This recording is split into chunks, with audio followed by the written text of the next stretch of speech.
सभी प्यारे बच्चों का वेलकम है वाईटी योर इंग्लिश ट्यूटर पे। शुरू करेंगे आज की क्लास को द हिंदू के फर्स्ट एडिटोरियल के साथ। आर्टिकल लिखा गया है सरकार के उस पैटर्न पे, उस प्रवृत्ति पे जिसमें कोई भी सोचने वाला इंस्टीट्यूशन जो होता है, जो इंटेलेक्चुअल इंफॉर्मेशन शेयर करे, ऐसे इंस्टीट्यूशंस की सरकार फंडिंग रुकवा देती है कंट्री में। चलिए शुरू करेंगे इस क्लास को अपने क्विज़ के साथ में। जो क्लास में नए हैं बच्चे ज़रूर से चैनल को सब्सक्राइब करें। शाम को 6:30 बजे का अलार्म लगाएं। हर रोज़ मंडे टू फ्राइडे आपको एक क्लास मिलती है जिसमें इंग्लिश का सेक्शन बेसिक लेवल से प्रिपेयर करवाया जाता है हिंदी मीडियम वालों को। आज के क्विज़ में कुछ क्वेश्चंस हैं जिनको क्लास के लास्ट में आपको सॉल्व करना है। पूरे मन से क्लास को लो और हर चीज़ को सीखो ताकि आपको पूरे मार्क्स मिले। चलिए शुरू करते हैं, आइए कुछ नया सीखो।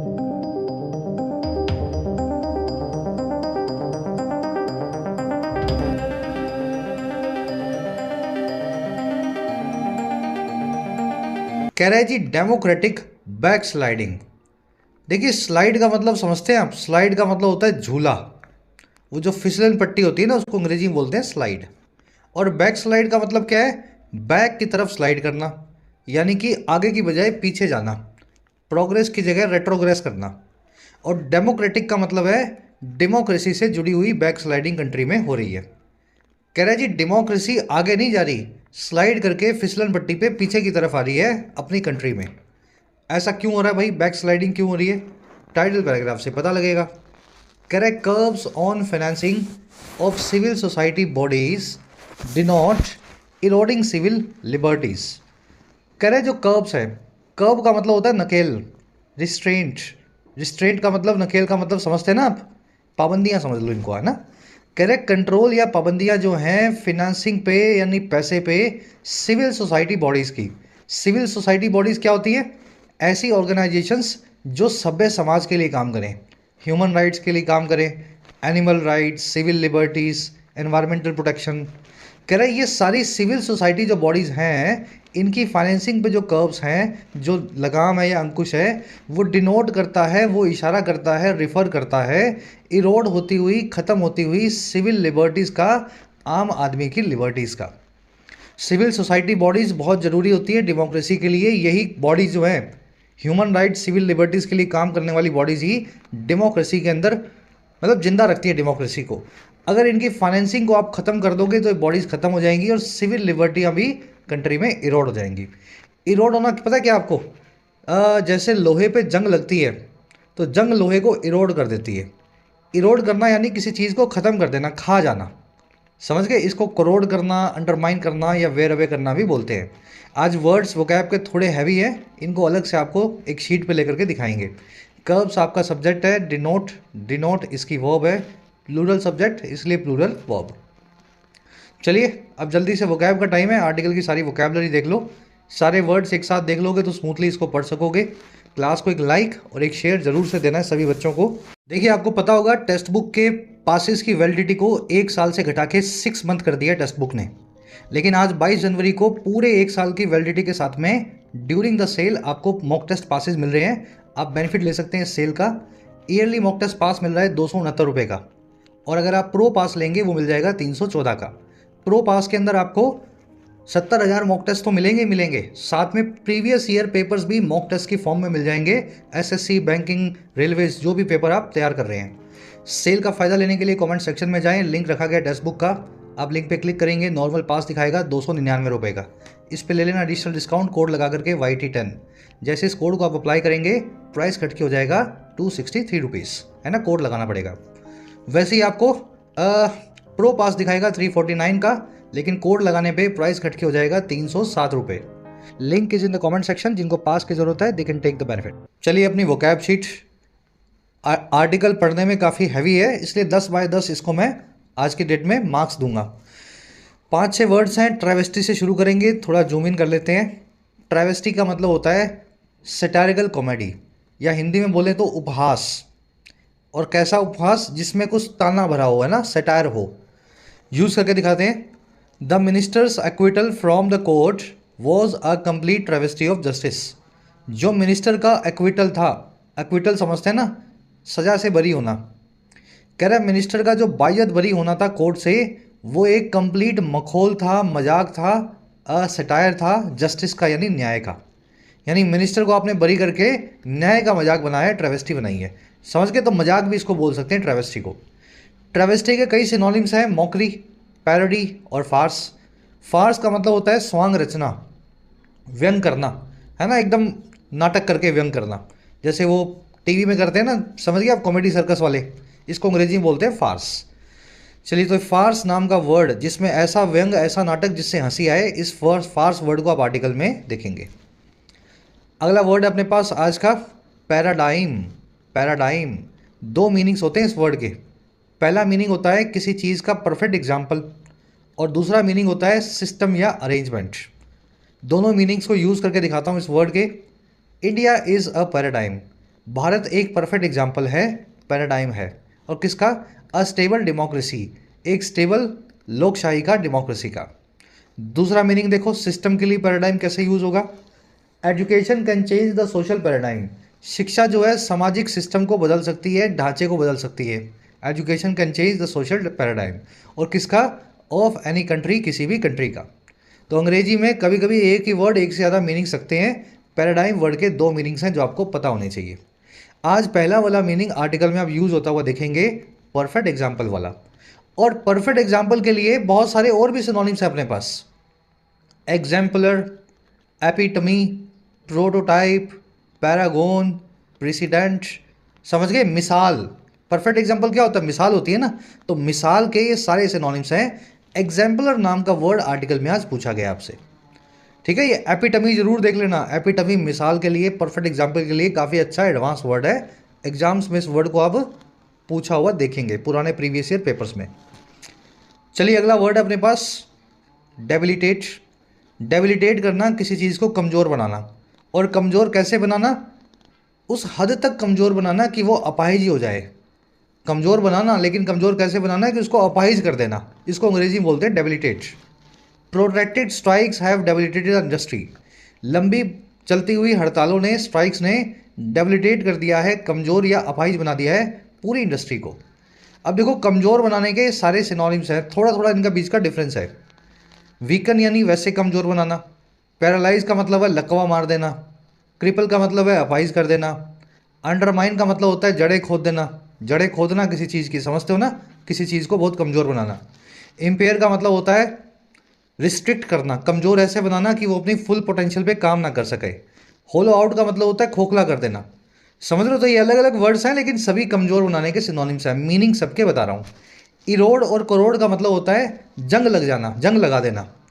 जंग लगती है तो वैसे भी आप देखते होंगे मेटल्स खराब हो जाते हैं ना, लोहा वोहा जंग लग के करोड़ होके इरोड हो जाता है।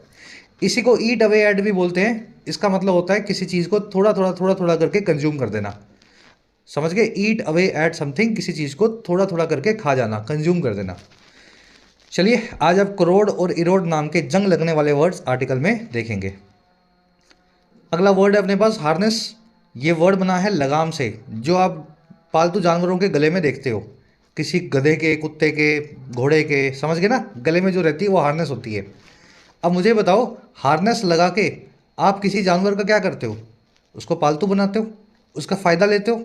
कुत्ते को पालतू बना करके उसको अपना चौकीदार बना लोगे घर का। घोड़े को, गाय को पालतू बना करके उसका दूध निकालोगे, घोड़े पे सवारी करोगे। तो हार्नेस वर्ड का मतलब यही होता है किसी चीज़ को कंट्रोल करना और फिर उसकी पावर को एक्सप्लॉइट करना, उसकी शक्तियों का फ़ायदा लेना। हार्नेस।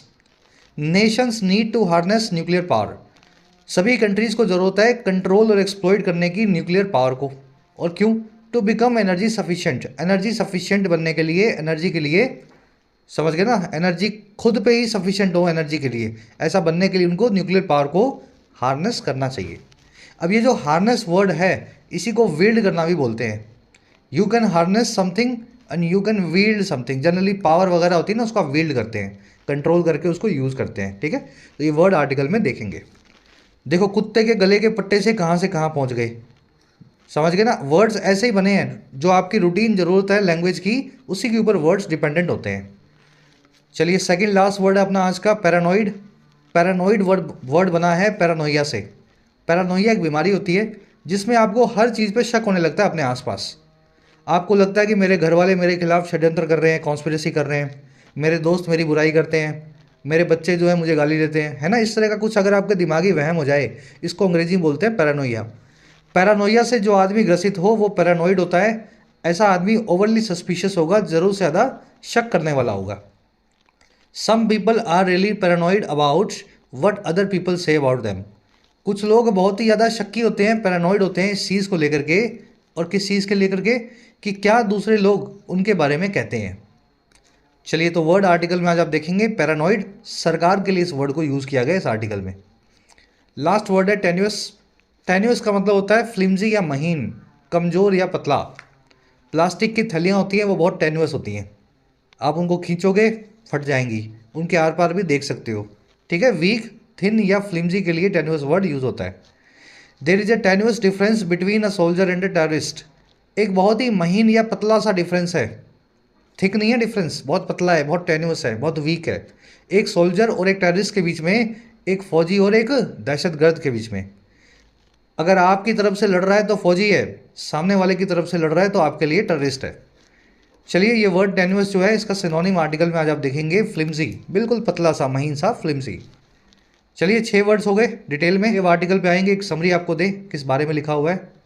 समरी ये है कि कंट्री में जो भी सोचने वाले इंस्टीट्यूशंस हैं, जो ओरिजिनल थिंकिंग करते हैं, जो सरकार की अच्छाई और बुराई पे कमेंट करते हैं, ऐसे सभी इंस्टीट्यूशंस की फंडिंग को बंद किया जा रहा है FCRA नाम के लाइसेंस को सस्पेंड करके।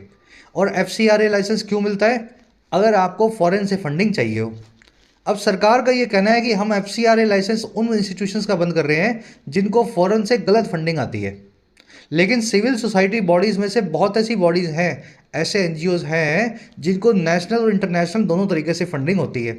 रिसेंटली सरकार ने एक तकरीबन 60-50 साल पुराने एक थिंक टैंक का, जिसका नाम है सेंटर फॉर पॉलिसी रिसर्च, आपने नाम भी सुना होगा, CPR, इसकी फंडिंग को बंद कर दिया। CPR का देश में काम था सरकारी नीतियों को अच्छे से एनालाइज करना, सरकार को बताना कि ये पॉलिसी बनाओ, ये पॉलिसी हटाओ। हमारा आर्टिकल यही कह रहा है कि एक पैटर्न है सरकार का, जो भी इंस्टीट्यूशन ओरिजिनल थिंकिंग करे और सरकार के खिलाफ जाने की कोशिश करे, सरकार उसको FCRA लाइसेंस यूज़ करके फंडिंग बंद करवाती है और उस इंस्टीट्यूशन का गला घोटने की कोशिश करती है। आज की टोन है कंसर्न या चिंता दिखा रहा है सिविल लिबर्टियों के लिए काम करने वाली सभी संस्थाओं के बंद हो जाने पे। चलिए शुरू करते हैं आर्टिकल को। कंसर्न टोन में लिखा हुआ है, कह रहा less than a year after suspending the foreign contribution regulation act और FCRA license of the Center for Policy Research or CPR, the government of India has cancelled its FCRA license। कह रहा है जी 1 साल से भी कम के वक्त में, और किस चीज़ के बाद? सस्पेंड कर देने के बाद। और किसको? फॉरेन कंट्रीब्यूशन रेगुलेशन एक्ट को, FCRA लाइसेंस को, ठीक है। ये FCRA मैंने आपको बताया था ना, फॉरेन से अगर पैसा मंगाना हो किसी काम के लिए, समाज सेवा के लिए, किसी भी चीज़ के लिए, उसके लिए आपको FCRA लाइसेंस चाहिए। कह रहा है जी लाइसेंस को रद्द कर देने के, सस्पेंड कर देने के, निलंबित कर देने के 1 साल बाद, 1 साल से भी कम के वक्त में। और लाइसेंस किसका था? इस CPR नाम के थिंक टैंक का था, सोचने वाले इंस्टीट्यूशन का था। कह रहा हुआ क्या? गवर्नमेंट ने अब कैंसिल ही कर दिया है इसके FCRA लाइसेंस को। तो पहले सस्पेंड किया था और 1 साल से कम के वक्त में अब इसको परमानेंटली कैंसिल कर दिया। The government of India subject है, हैज़ कैंसल्ड इसकी वर्ब है। अच्छा, ऐसा क्यों हुआ? कह रहा the justification for this move. अब देखो डैश लगा हुआ बड़ा वाला, फिर एक डैश लगा हुआ बड़ा वाला, बीच वाला सब कुछ है ना अलग कर दो, बाकी का सेंटेंस पढ़ लो, फिर बीच वाला अपने ऐड कर देंगे, क्योंकि जो बीच में आप देख रहे हो इन दोनों डैशेस के बीच, ये एडिशनल इंफॉर्मेशन है जिसकी ज़रूरत अभी आपको नहीं है। कह रहा है the justification for this move, इतना पढ़ रहा हूँ मैं, अब यहाँ से पढ़ते हैं, is nothing if not farcical. कह रहे अगर जस्टिफिकेशन जो है, जो भी सफाई जो है इस हरकत की सरकार की, कह रहा है वो कुछ भी नहीं है, वो नथिंग है अगर वो फार्सिकल नहीं है, अगर वो मखौल बनाने वाली, मजाक बनाने वाली नहीं है। मतलब जस्टिफिकेशन जो है ना वो सिर्फ मजाक ही लगेगा आपको, सरकार ने जो दिया है। अब जस्टिफिकेशन सुन लो सरकार का क्या होना चाहिए, क्या है इस मामले में। जस्टिफिकेशन बीच में बताया गया, CPR's publications have been equated with current affairs programming prohibited for an entity using FCRA funds। CPR जो भी पब्लिकेशन करता है, जो भी रिपोर्ट्स एनुअल छापता है, उनको इक्वेट किया गया है विद, उनको कंपेयर किया गया है विद, बराबर रखा गया है करंट अफेयर्स की किताबों के। कह रहा है और ये जो चीज़ है करंट अफेयर्स की प्रोग्रामिंग जो है ये प्रोहिबिटेड है एक ऐसी एंटिटी के लिए जो FCRA फंड्स यूज़ करती हो, जो FCRA फंड्स का यानी फॉरेन से फंड्स मंगा करके काम करती हो। तो कंट्री में कोई ऐसा रूल होगा कि करंट अफेयर्स प्रोग्रामिंग अगर आप कर रहे हो तो आपको फॉरेन से फंड्स नहीं आ सकते। तो CPR एक्चुअल में तो पॉलिसी के ऊपर कमेंट करता है, सरकार जो 50 सालों से बना रही है, बहुत पुराना इंस्टीट्यूशन है ये 1970s का। तो CPR की पब्लिकेशन को, रिपोर्ट को ये बोला गया कि ये तो करंट अफेयर की किताबें हैं और करंट अफेयर लिखने वालों को फॉरेन फंडिंग हम नहीं दे पाएंगे, मतलब लेने नहीं देंगे। तो ये जस्टिफिकेशन है, सफाई है सरकार की। जस्टिफिकेशन समझ गए आप क्या होता है? सफाई, किसी चीज़ को सही ठहराने का बहाना। इसकी वर्ब है इज, पब्लिकेशंस की वर्ब है have been equated with. Equate with करना, किसी चीज़ को दूसरी चीज़ के इक्वल रखना, बराबर रखना या कंपेयर करना। फार्सिकल आप देख चुके हैं, जो रिडिकुलस हो, उपहास भरा हो, व्यंग भरा हो, बेवकूफ़ी भरा हो। करेजी as a premier think tank the CPR has been around for more than half a century. करेजी एक जाने माने थिंक टैंक के तौर पे। थिंक टैंक क्या होते हैं? Group of experts. Her country में आपको थिंक टैंक मिलेंगे। तो कह रहा है ये इंडिया का एक थिंक टैंक था, एक ग्रुप ऑफ एक्सपर्ट्स था। कह रहा है जी ऐसे एक ग्रुप ऑफ एक्सपर्ट्स के तौर पे CPR जो है वो हैज़ बिन रहा है अराउंड, हमारे आसपास आधी सेंचुरी से भी ज़्यादा वक्त के लिए, पिछले 50 सालों से भी ज़्यादा वक्त के लिए, for more than half a century, during which it has been an exemplar of public spirited scholarship. कह रहे ये वही वक्त है जिसके दौरान ये एक एग्जाम्पलर रहा है, मिसाल रहा है, प्रोटोटाइप या पैराडाइम रहा है, परफेक्ट एग्जाम्पल रहा है। और किसका? पब्लिक स्पिरिटेड स्कॉलरशिप का। स्कॉलरशिप का मतलब होता है विद्वानता। पब्लिक स्पिरिटेड मतलब जिसमें पब्लिक की स्पिरिट हो, जो पब्लिक के लिए काम करे, पब्लिक से ही बनाओ। तो ये एक पब्लिक से और पब्लिक के लिए काम करने वाले विद्वानों के ग्रुप का एक परफेक्ट एग्जाम्पल रहा है। और ये कौन सा स्कॉलरशिप है? स्कॉलरशिप ये वो वाला है, ये विद्वानों का ग्रुप वो वाला है, feeding into an ecosystem of governance and policy making. जो फीड इनटू कर रहा है, जो कंट्रीब्यूट कर रहा है, फीड करवा रहा है, कंट्रीब्यूट करना, फीड करवाना, उस इकोसिस्टम में, उस एनवायरनमेंट में जो है प्रशासन का, गवर्नेंस का और पॉलिसी मेकिंग का, कानून निर्माण का। और ये कौन सा एरिया है भाई? Where multiple stakeholders and their often divergent interest need consensus building. कह रहे ये वही एरिया है गवर्नेंस और पॉलिसी मेकिंग का जहाँ पे कई सारे स्टेक होल्डर्स जो होते हैं, कई सारे भागीदार जो होते हैं। पॉलिसी मेकिंग में भागीदार कौन होगा? सरकार होगी, ब्यूरोक्रेट्स होंगे, आम पब्लिक होगी, सिविल सोसाइटी होगी। तो कह रहे ये वही एरिया है जहाँ पे कई भागीदार होते हैं और उनके अक्सर जो डाइवर्जेंट इंटरेस्ट होते हैं, डाइवर्जेंट यानी एक दूसरे से डिफरेंस रखने वाले, डाइवर्ज करने वाले इंटरेस्ट आप समझते हैं।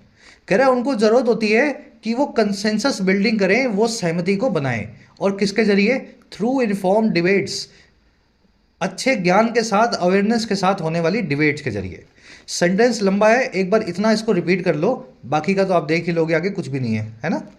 कह रहा है जी एक प्रीमियर थिंक टैंक के तौर पे CPR नाम की संस्था, जिसको भी बंद किया है सरकार ने, फंडिंग बंद कर दी इसकी, ये 50 सालों से ज़्यादा भारत में काम कर रही है। और कह रहे हैं ये वही वक्त है जिसके दौरान ये परफेक्ट एग्जाम्पल रहा है CPR उस स्कॉलरशिप का, उस विद्वानता का जो पब्लिक स्पिरिटेड है, जो पब्लिक के लिए बनी है, पब्लिक से ही बनी है। कह रहा है और ये महान जो इसकी विद्वानता है, स्कॉलरशिप है, जो एक्सपर्टीज़ है, वो फीड इनटू कर रही है, कंट्रीब्यूट कर रही है पिछले 50 सालों से दो चीज़ों में। एक तो इकोसिस्टम है गवर्नेंस का और दूसरा है पॉलिसी मेकिंग का। इकोसिस्टम आप समझते हैं, एनवायरनमेंट, गवर्नेंस यानी प्रशासन, पॉलिसी मेकिंग यानी कानून का जो है लेजिस्लेशन करना।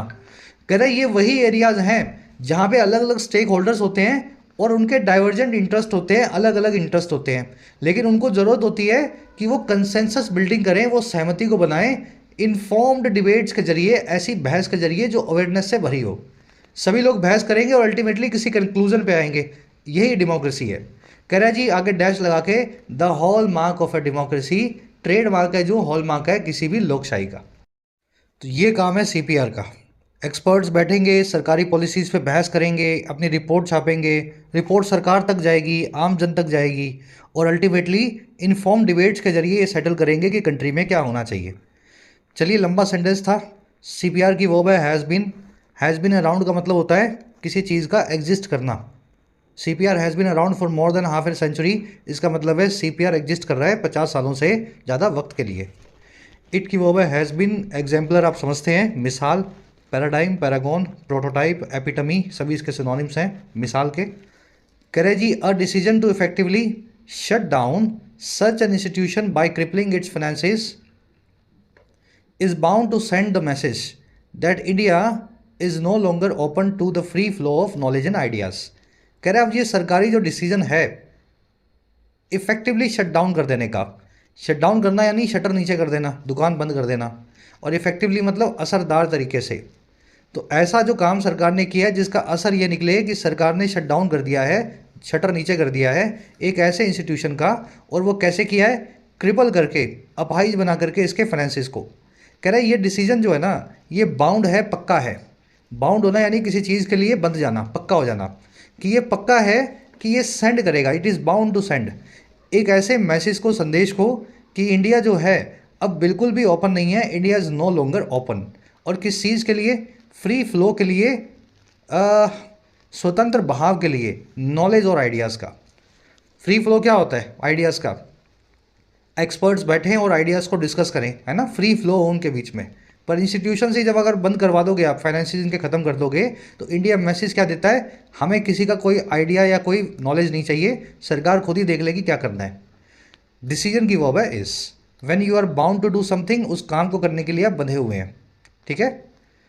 क्रिपल करना, अपाइज करना, डेबिलिटेट करना, पैरालाइज करना, होलो आउट करना, याद है ना सारी फ्रेजल वर्ब्स। अंडरमाइन करना, वो सभी फ्रेजल वर्ब जो आपको बताई थी, वर्ड्स बताए थे क्रिपल के, समझ गए ना, किसी को कमज़ोर बनाने के सिनोनिम्स हैं। इंडिया की वर्ब है इज। नो लॉन्गर का मतलब होता है नो मोर, अब बिल्कुल भी नहीं। पहले इंडिया हुआ करता था ओपन, लेकिन नो लॉन्गर ओपन है, अब बिल्कुल भी ओपन नहीं है इस काम के लिए। कह रहे the move also fits into a broader and sadly by now all too familiar pattern of the state.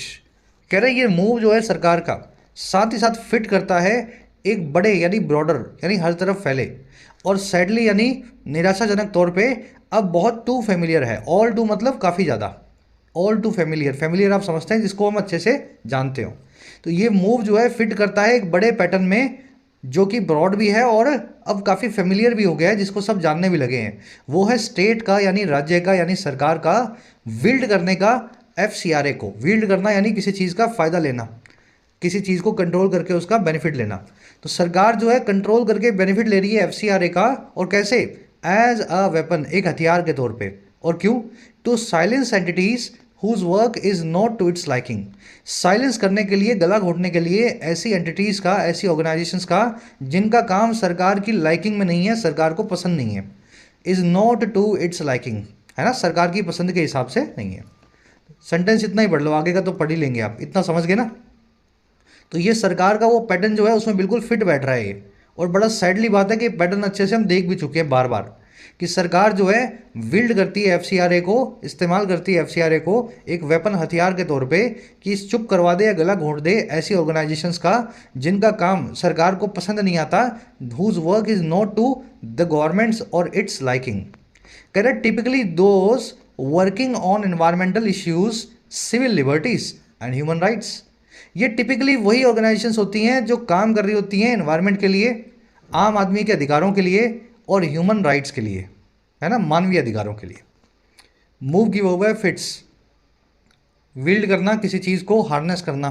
बताया था ना आपको, कुत्ते के गले में पट्टा बांध करके आप उसको विल्ड करते हैं, हार्नेस करते हैं, अब उसका फ़ायदा लेते हैं कंट्रोल करके। टू समवंस लाइकिंग एक फ्रेज होता है जो किसी के लाइकिंग में ना हो, यानी किसी को पसंद ना हो। चलिए आगे बढ़े। कह रहे the use of FCRA to target civil society for political और ideological reasons is perhaps written into its DNA।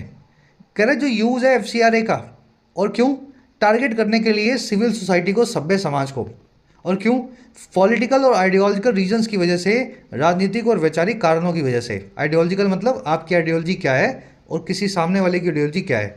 कह रहे इन रीजंस की वजह से इसका जो यूज़ है टारगेट करने का सिविल सोसाइटी को, शायद ये लिखा हुआ है इसके DNA में, इस कानून के, इस FCRA नाम के लेजिस्लेशन के, समझ गए ना, ढांचे में।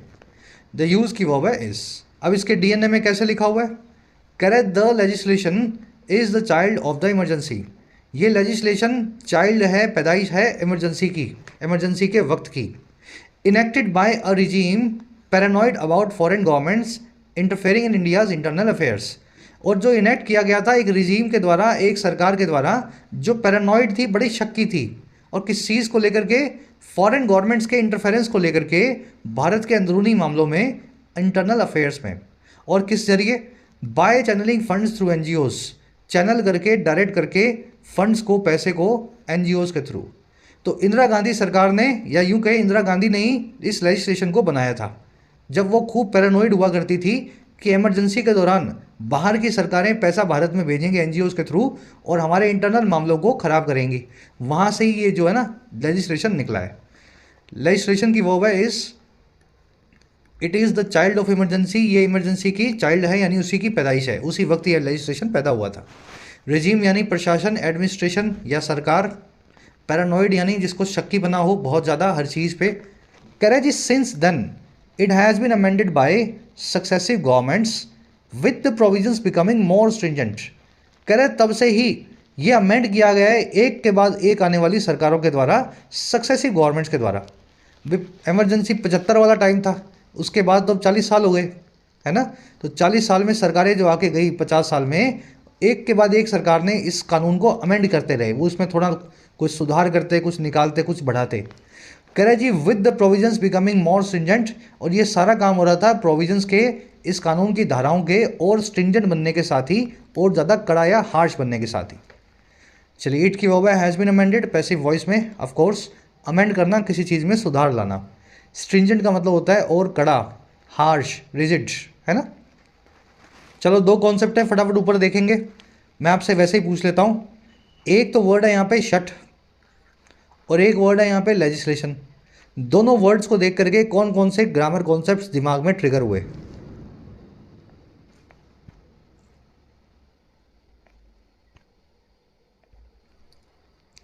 चलो लेजिस्लेशन को देख लेते हैं पहले। लेजिस्लेशन उन चुनिंदा वर्ड्स में से या नाउन्स में से एक है इंग्लिश में, जिसको देख करके आपको लगता है कि ये प्लूरल बन सकेगा, इसके आगे एस लगा दूँ तो लेजिस्लेशंस बन जाएगा, लेकिन ये नाउन कभी भी प्लूरल में काम नहीं करता। ये एक अनकाउंटेबल नाउन है, हमेशा उसी फॉर्म में रहेगा।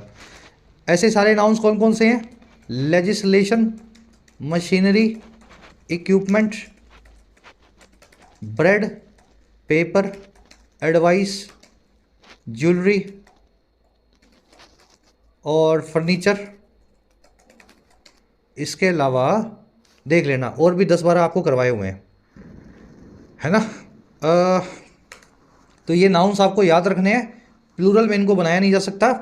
अगर प्लूरल लगाना हो तो इनके आगे एस लगाने की बजाय इनके आगे लिखे PCs of, PCs of legislation, PCs of machinery, 5 PCs of equipment, 3 जो है पीसीज ऑफ ब्रेड या स्लाइसिस ऑफ ब्रेड, है ना, 2 पीसीज ऑफ एडवाइस। आगे एस लगाना नहीं है, कितना भी मुश्किल हो जाए, चाहे प्लूरल बनाना हो, इनके आगे एस नहीं लगेगा, और इनके पहले पीसीज ऑफ लगा करके आप इनका प्लूरल बना सकते हैं। इनमें जोड़ देता हूँ सॉफ्टवेयर, सॉफ्टवेयर, हार्डवेयर, ठीक है। ये भी वही दो टाइप जो है, इसी टाइप के वर्ड्स हैं। तो ये तो था कॉन्सेप्ट नंबर 1, जो लेजिस्लेशन वर्ड को देखते ही आपको याद आना चाहिए था। अब आएंगे कॉन्सेप्ट नंबर 2 पे।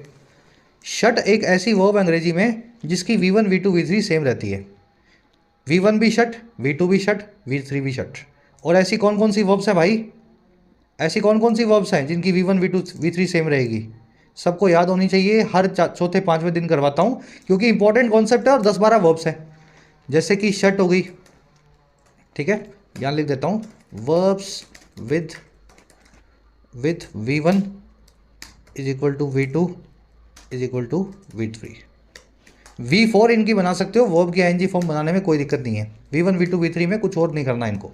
शट है, क्विट, स्प्रेड है, ठीक है, बर्स्ट है, burst, hurt, hit, cut, put, set, wed, bid, cast, cost. अब आप सोच रहे होंगे सर फटाफट दिख रहे हैं, अरे भाई 500 बार करवा चुके हैं वर्ब्स।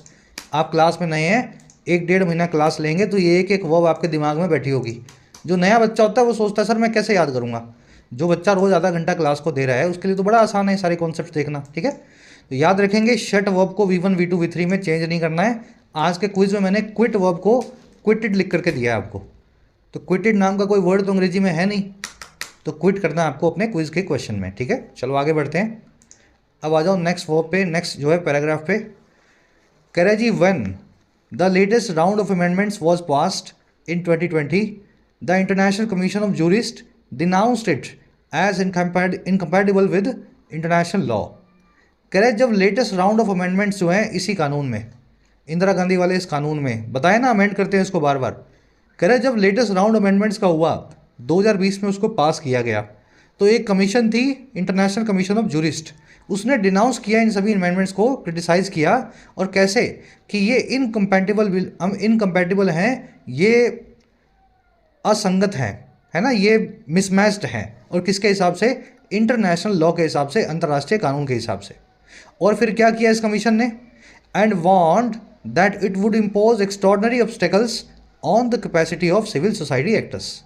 और इस कमीशन ने वार्न भी किया, चेताया भी, कि ये जो अमेंडमेंट सरकार कर रही है, मोदी सरकार, ये इम्पोज करेगी बहुत ज़्यादा पाबंदियों को, ऑब्स्टेकल्स को, रुकावटों को, कैपेसिटी पे, क्षमताओं पे, सिविल सोसाइटी एक्टर्स की, समाज सेवियों के काम करने की क्षमताओं पे।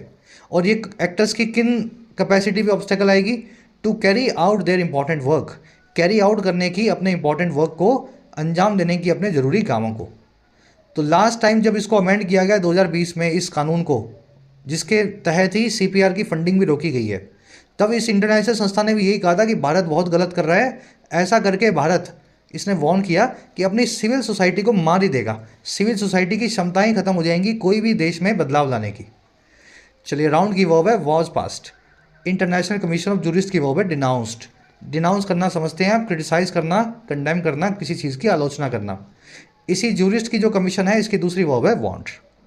आगे कह रहा है इट अपीयर्स एज दो the government has been working hard. कह रहा है ऐसा भी अपीयर होता है, इट अपीयर्स, और कैसा कि एज, हालांकि, दो यानी हालांकि, कि गवर्नमेंट जो है वो बड़ा वर्क हार्ड कर रही है, बड़ी मेहनत कर रही है। और क्या करने के लिए, to prove the ICJ right, इस इंटरनेशनल कमीशन ऑफ जूरिस्ट की जो वार्निंग है उसको प्रूव करने को सही। भाई इसने वार्निंग दी थी कि ऐसा ऐसा हो जाएगा, सरकार ने भी खूब मेहनत करके इस वार्निंग को सही करके दिखाया है। थोड़ा सैटारिकल बात लिखी गई है ना, व्यंग की बात है यहाँ। इट की वर्ब है अपीयर्स, गवर्नमेंट की वर्ब है हैज़ बिन वर्किंग। कह रहा है जी even before dust could settle on the FCRA cancellation of CPR, world vision India which works with children has had its FCRA cancelled. कह रहे जी अभी इससे पहले ही कि डस्ट सेटल होती, डस्ट सेटल का मतलब होता है मामले का ठंडा होना। कहीं पे तूफान आए अचानक से, कोई बड़ा, है ना, कुछ काम हो, तो डस्ट उड़ेगी ना, वहाँ मिट्टी उड़ेगी ना, फिर मिट्टी सेटल होगी, यानी वो उस तूफान के बाद शांति होगी। कह रहे अभी शांति हुई नहीं थी, ये मामला थमा ही नहीं था FCRA के कैंसलेशन का, CPR लाइसेंस के। इससे पहले ही एक दूसरी ऑर्गेनाइजेशन है वर्ल्ड विजन इंडिया, जो बच्चों के लिए काम करती है, इसका भी FCRA कैंसिल हो गया, it had its FCRA cancelled. समझ गए। चलिए, डस्ट कुड सेटल एक फ्रेज है अंग्रेजी में, चीज़ों का थमना, मामलों का शांत होना। वर्ल्ड विजन इंडिया की वर्ब है हैज़ हैड। चलिए और आगे बढ़े। कह रहे जी on the one hand India seeks recognition as a Vishwa Guru. कह रहे जी और दूसरी तरफ इंडिया चाहती है कि इसको रिकॉग्नाइज किया जाए, इंडिया कोशिश करती है इस पहचान को, रिकॉग्निशन को, आइडेंटिफिकेशन को विश्व गुरु के तौर पे। Its calling card as the G20 host was mother of democracy. India का जो कॉलिंग कार्ड था, जो स्लोगन था G20 के होस्ट के तौर पे लास्ट ईयर 2023 में, वो था सभी लोकशाहियों की, सभी डेमोक्रेसीज़ की माँ यानी मदर। तो हम डेमोक्रेसी की माँ बनने की कोशिश करते हैं, विश्व गुरु कहलाने की कोशिश करते हैं, लेकिन नॉलेज सीकिंग ऑर्गेनाइजेशंस को बंद करने की कोशिश भी करते हैं। Correct, the government is hyper sensitive to rankings on international indices. सरकार भी हाइपर सेंसिटिव है, जरूरत से ज़्यादा संवेदनशील है, बहुत ही ईजिली अफेक्टेड या ओवर रिएक्टिव है रैंकिंग्स को लेकर के, अंतर्राष्ट्रीय सूचकांकों पे, इंडिसेस पे। कभी हंगर इंडेक्स आता है, डेमोक्रेसी इंडेक्स आता है, प्रेस फ्रीडम इंडेक्स आता है, हैप्पीनेस इंडेक्स आता है, इंडिया को नीचे रखा जाता है। तो सरकार बड़ी हाइपर सेंसिटिव हो जाती है, बड़ा इंडेक्स की भलाई बुराई करती है। कह रहे एक तरफ तो हम ये करते हैं, yet unwilling to acknowledge the link between perception and reality. फिर भी सरकार एक्नॉलेज करने को मना करती है, अनविलिंग है इस चीज़ को मानने को, जो लिंक बना हुआ है परसेप्शन और रियलिटी के बीच का। रियलिटी क्या है, परसेप्शन क्या है? परसेप्शन भी तो वही है दुनिया में भारत का। परसेप्शन यही है ना, गरीब देश है, हंगर इंडेक्स में भूखे हैं, तो यहाँ पे भूखे लोग बहुत होंगे। और रियलिटी भी ये हो सकती है। सरकार इस लिंक को मानने से मना कर देती है। सरकार बोलती है लिंक गलत है, आप गलत सोचते हो भारत के बारे में, भारत तो बड़ा अमीर देश है। तो सरकार जो है एक तरफ तो सारे इंडेक्सेस की बुराई बुराई करती है ना, कोई भी हमारी नीचे आ जाए रैंकिंग, और दूसरा इस लिंक को मानने से मना करती है। गवर्नमेंट की वो है इस हाइपर सेंसिटिव, आपने देख लिया क्या होता है। इंडिसीज एक प्लूरल नाउन है इंडेक्स नाम के वर्ड का।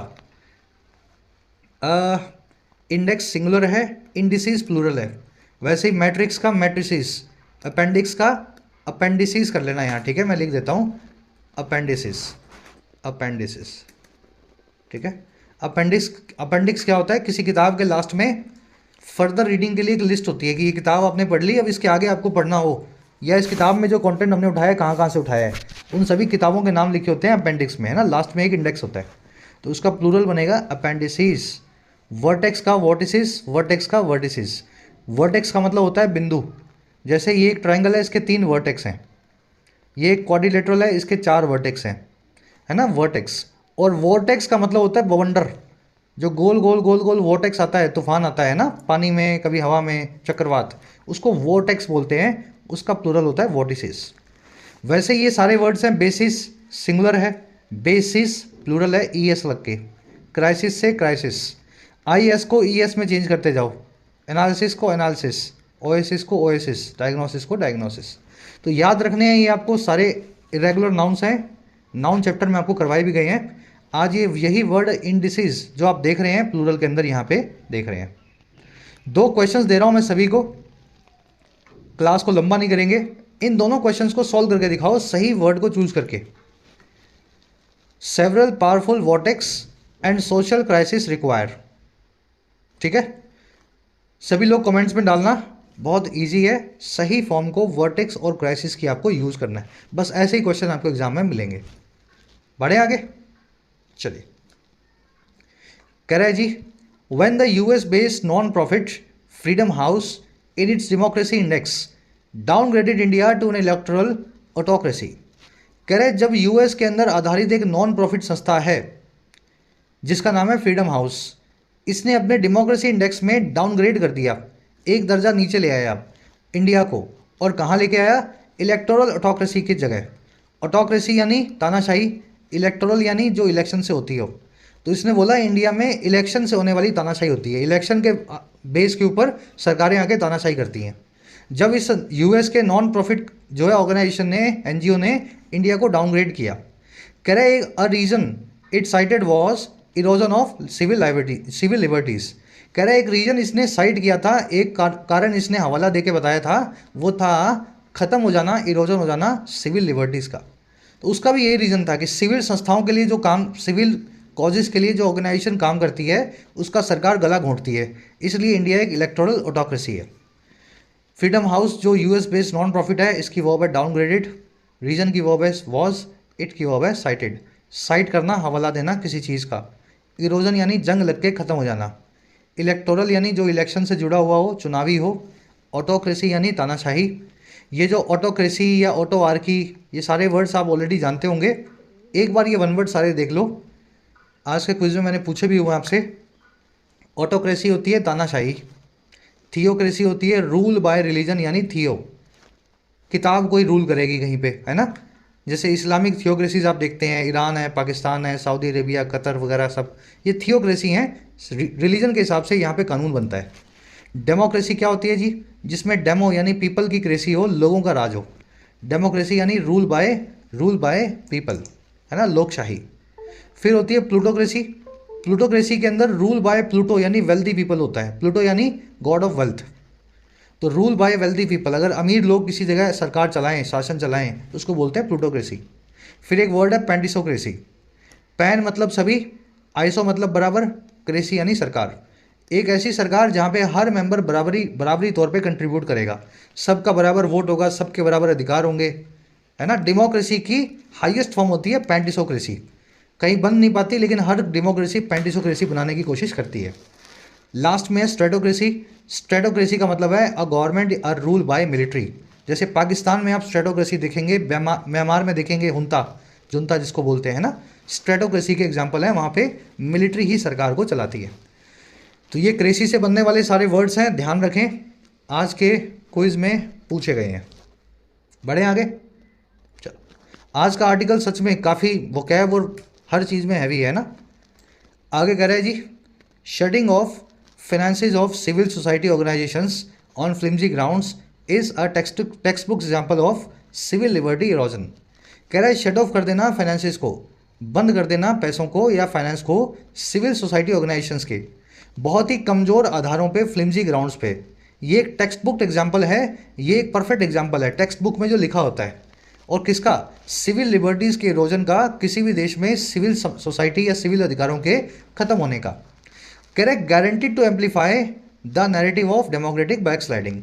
और ये गारंटीड है कि ये एम्पलीफाई करेगा, इसकी गारंटी है कि हमेशा बढ़ा चढ़ा के दिखाएगा आपको, या बढ़ा ही देगा एम्पलीफाई करके इस नैरेटिव को, इस कहानी को, इस स्टोरी को, जो है डेमोक्रेटिक बैकस्लाइडिंग का, देश में डेमोक्रेसी के बैकस्लाइड करने का, नीचे आने का।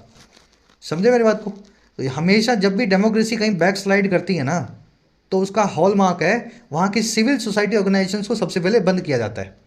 और भारत में भी यही हो रहा है। टेक्स्ट बुक एग्जाम्पल है ये डूबती हुई डेमोक्रेसीज का। शटिंग ऑफ सब्जेक्ट है, इज इसकी वर्ब है, फ्लिमजी यानी बहुत कमज़ोर, बहुत ही महीन, है ना। एम्पलीफाई करना, किसी चीज़ को बढ़ा चढ़ा के बताना, बढ़ाना, है ना, उसका स्केल और लेवल बड़ा करना। Correct, would then be pointless to complain about bias और invoke conspiracies to tarnish India's image. कह रहे फिर तो ये पॉइंटलेस हो जाएगा, इस काम का कोई पॉइंट ही नहीं होगा कि आप कंप्लेन करें बायस को लेकर के, भेदभाव को लेकर के, और या फिर आप जगाएं ऐसी कॉन्स्पिरसी, आप ऐसे षड्यंत्रों को जगा करके बताएं, हवाला दे करके, कि जो टार्निश करते हैं, जो तार तार करते हैं भारत की इमेज को। कह रहा है when these actions gate reflected in India's downgrading in global industries of freedom and democracy. जब ये सारे एक्शंस रिफ्लेक्ट होंगे, दिखाई देंगे भारत के डाउनग्रेड हो जाने में, नीचे आ जाने में, दुनिया भर के इंडेक्सेस में, सूचकांकों में, जो है फ्रीडम और डेमोक्रेसी का। तो जब भी भारत के कहीं लो रैंकिंग आती है तो सरकार क्या बोलती है? हमारे खिलाफ भेदभाव हुआ है, अंग्रेज लोग हमें कम बताते हैं, है ना, हमारे खिलाफ कॉन्स्पिरेसी हो रही है, षड्यंत्र हो रहा है, भारत की इमेज को खराब करने की कोशिश की जा रही है, भारत तो हंगर इंडेक्स में काफ़ी पीछे नहीं है, हम तो बहुत आगे हैं, हमारे यहाँ कोई भूखा नहीं सोता है। तो कह रहा है जी कोई पॉइंट ही नहीं बचेगा इन सब कहानियों को करने का, जब आपके एक्शंस को बड़ा बड़ा छाप करके ग्लोबल इंडेक्सेस में लिख करके बताया जाएगा कि फ्रीडम इंडेक्स में आप क्यों पीछे हो, डेमोक्रेसी इंडेक्स में क्यों नीचे आ रहे हो। जब एक्शंस के साथ में पूरी एक्सप्लेनेशन मिल जाएगी, फिर क्या बहाना लगाओगे, क्या कंप्लेन करोगे आप? समझ गए? अगेन सटारिकल कमेंट है लास्ट में। इट की वर्ब है वुड बी, पॉइंटलेस आप समझते हैं। कंप्लेन एक वर्ब है, नाउन फॉर्म होती है इसकी कंप्लेंट, ठीक है। कंप्लेंट नाउन फॉर्म है, जिसको आप प्लूरल बना सकते हो, सिंगुलर बना सकते हो। वर्ब फॉर्म में कंप्लेंट नहीं होता, कंप्लेन होता है बिना टी के। एक्शंस की वर्ब है गेट रिफ्लेक्टेड, पैसिव वॉइस में। चलिए, कॉन्स्पिरेसी, षड्यंत्र, कबाल, किसी चीज़ को लेकर के आपकी प्लॉटिंग, है ना, मैकेनिशन। रैप अप करेंगे आर्टिकल को आज के। लंबी क्लास थी, थोड़ा सा कॉम्प्लिकेटेड आर्टिकल था, तो पढ़ाने में टाइम लग गया, है ना। फर्स्ट क्वेश्चन से शुरू करते हैं।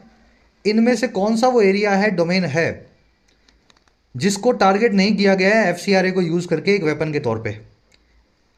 इनमें से किस एरिया के अंदर संस्थाओं को टारगेट नहीं किया गया है एफसीआरए को वेपन बना करके सरकार के द्वारा?